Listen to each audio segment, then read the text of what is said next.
Hello, and welcome to another exciting episode of Whispering Hills Tarot. I'm Rachel. And I'm Tracy. Hi, Tracy. How are you? I'm great. How are you? I'm good. I was thinking today that we'd pay some special attention to our Gemini friends out there because it is Gemini season. And being a Gemini, I am all for this. Yeah. So I was thinking we could maybe do one or two readings.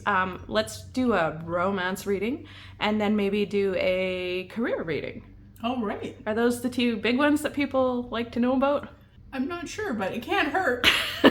Okay, so I'm going to use my Golden Tarot for this one, and I think I'm going to just pull 5 cards, and we'll see if they want to speak to some romance in the air for our Gemini friends. Lovely. Okay. Well, one jumper. We have a jumper, so I'm going to leave it in. This deck is pretty active on me. Sometimes it just spits out cards, so... Of course, now that I said that, nothing. Oh, okay. There we go. So I'm going to stop there. So, okay, we're starting with the Wheel of Fortune and the World, and I'm just going to pull off the top now. Wow, the Sun. Oh, wow. Well, we have a 3 of Swords. Oh. It can't always be sunshine and rainbows. And then we have Judgment. Oh my goodness, it started off so well. I know. The bottom of the deck energy is a 5 of Swords. Okay, which I get. I get it. Okay, so if this is a relationship or romance reading, I'm not going to specify for singles or for couples. This is just a general relationship reading for Geminis. If it resonates, great. If it doesn't, it's not for you. We are starting with the wheel. The Wheel of Fortune turns, okay? So this is... one cycle's ending, another cycle's beginning, which is very fitting because the World is here as well, which definitely means the end of a cycle and the starting of something else.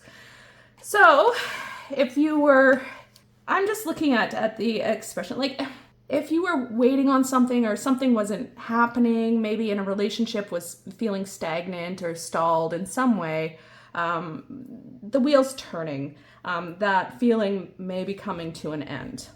Okay, and the reason I say that is because we have the Sun right next to it. And there's the smug baby. We all know how I feel about the smug babies. But I love this card in this deck because it does mean happiness and bliss. So something maybe that wasn't working for you stopped. And new cycle is beginning. And it is...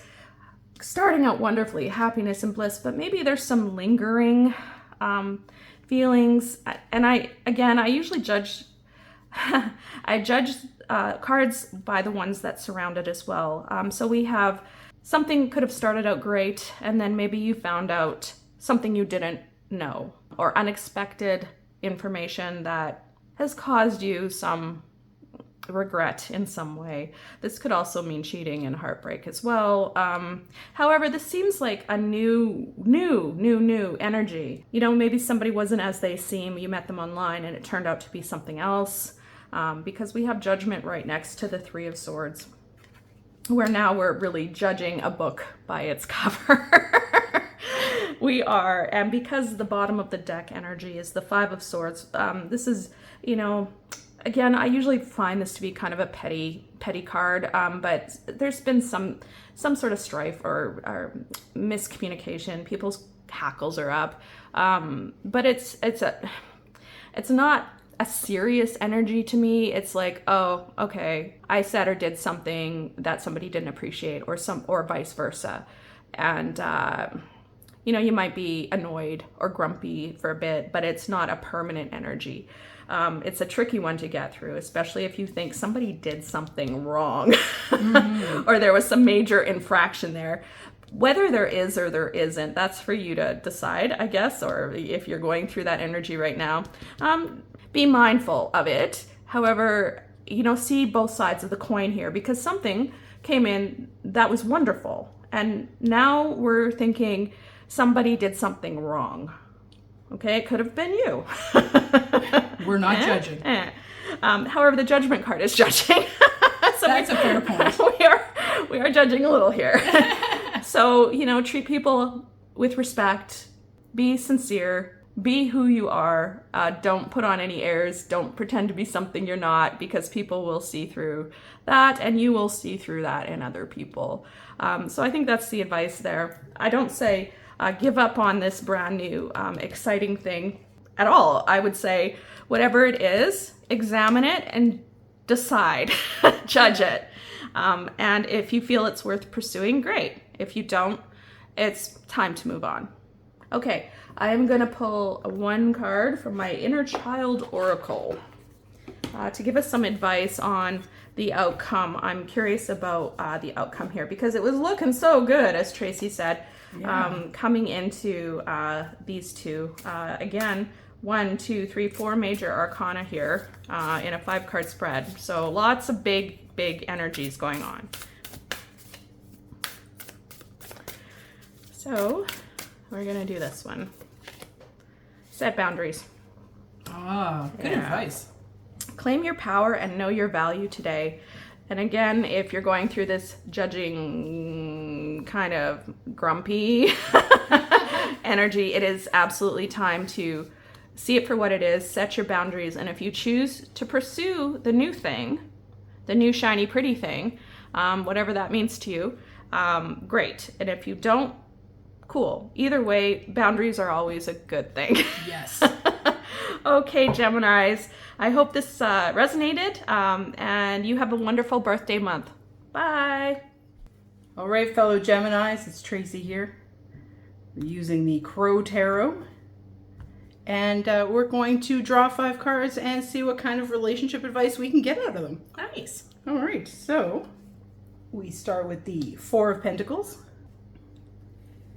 the Chariot, the 4 of Cups, wow, the 4 of Swords, lots of 4s here, and Death. Oh. Okay, so what this looks like to me is that you're doing a lot of stuff for yourself right now. That's right. You know, you've got the security of the 4 of Pentacles here. Mm-hmm. You've got the Chariot. Maybe you've been saving up. You're going on vacation. You don't have time to deal with other people. Yeah, you've got plans. You're moving. You're shaking. You're flying away like a crow. Yeah, this crow. I love this one. Because the 4 of Cups in the Crow Tarot, he seems to be focusing on the one that he doesn't have rather than the 3 that he does. The 3 here, rather than the classic Rider-Waite, where he's too busy staring at the 3 to miss the 1. Right. So maybe you're too busy focused on the one thing that you're missing out on many other options here. Mm-hmm. And maybe there's a reason for that. Maybe you just need the rest now. Yeah. You know, you could look at all of these options that are available to you, but you're just tired of this. Could be it. Also with that Chariot card, it could be you've been busy. Yeah, it looks really busy. Like you've got your I want to say nest egg. Is that appropriate for I would say for the Crow Tarot? Yeah. Yeah. Yeah, and you've just been, going back and forth doing your work. And maybe that 4 of Cups where he's looking at that 1 cup is just like he's or she is trying to obtain a goal, and you're almost there. Like you've been busy working, and there's something that's just a little bit out of reach for now, but you're working on it really hard. Yeah, so get some rest, because it doesn't look like these are going anywhere. That's right.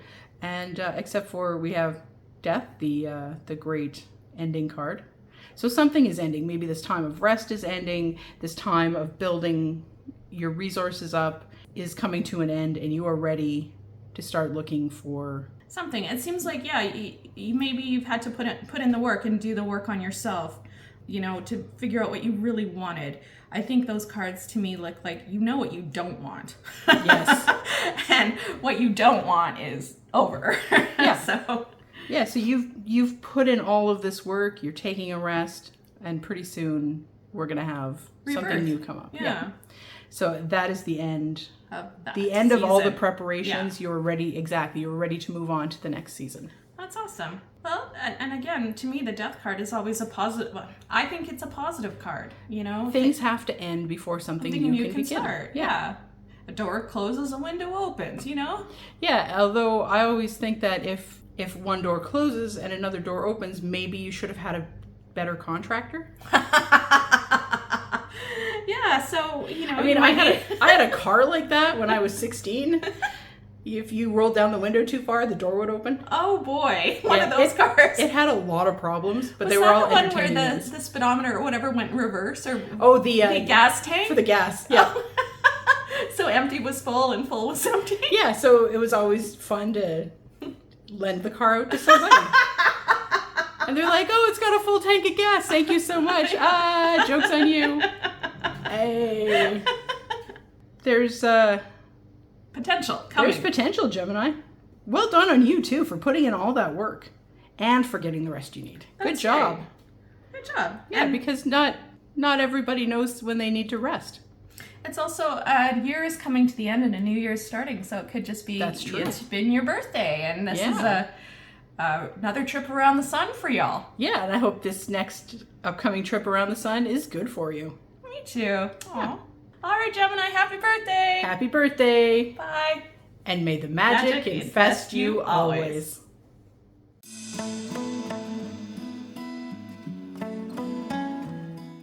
I think thought you were doing a deck review. no.